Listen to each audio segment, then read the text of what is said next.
Someone laughs across the room. You didn't hear the joke, but your stomach just dropped because some part of you is already sure that was about you. If that sentence just landed a little too hard, stay with me for the next few minutes. I'm about to describe your childhood to a stranger, and I've never met you. There's a specific kind of person who walks into a room and, without saying a word, has already mapped every exit, every raised voice, every shift in someone's mood. People call them guarded, intense, sometimes paranoid. They're not paranoid. They're running software that got installed young, on a playground that wasn't a place to play. It was a place to survive. And if you still flinch at a certain tone of voice, or you've spent your adult life making yourself so useful that nobody would ever bother to target you, this isn't a bad memory you need to get over. It's wiring, and wiring can be understood, and eventually rewired. Here's the first thing almost nobody tells you. Bullying doesn't just hurt, it teaches your brain a new set of rules. In a normal childhood, cause and effect has some slack in it. You can mess up and the world doesn't end. But for a bullied kid, the rules are brutal and immediate.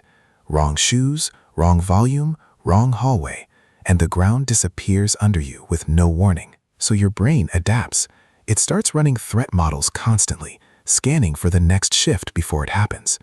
That's not overthinking. That's a kid who learned, the hard way, that seeing it coming was the only defense they had.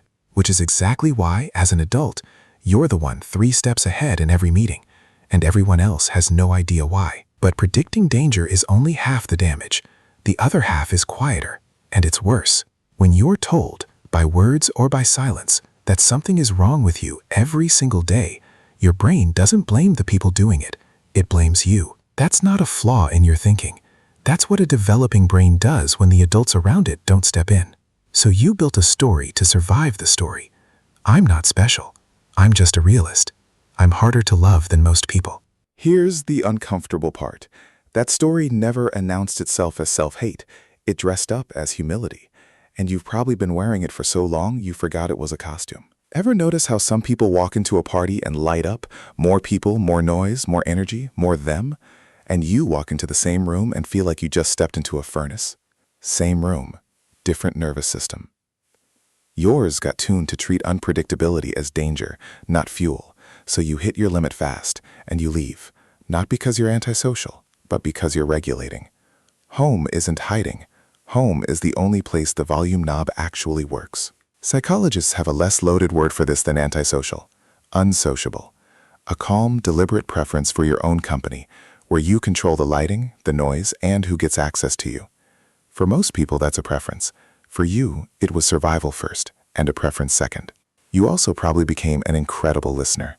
The kind of person who clocks that someone's fine isn't actually fine 3 seconds before they say anything.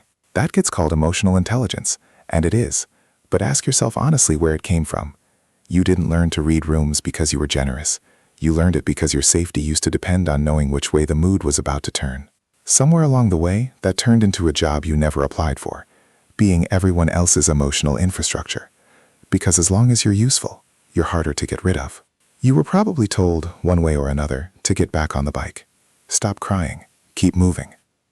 So you did. You got so good at it that now, as an adult, if someone genuinely asks, "What do you need?" you blank. Not because you're low maintenance, because the last time you opened that door, nobody was on the other side. That's not independence. That's a kid who learned early that needing something was a risk, not a right. But here's the part the sad version of this story leaves out. You also built something most people never have to build: real self-sufficiency, actual mechanical intuition for how the world works, zero patience for people who have titles but no competence, because you watched plenty of authority fail to protect you when it mattered. You're not damaged goods waiting to be completed. You're a whole person who had to become whole earlier than you should have had to. That's a different thing than broken. Recovery isn't a morning where you wake up loving yourself.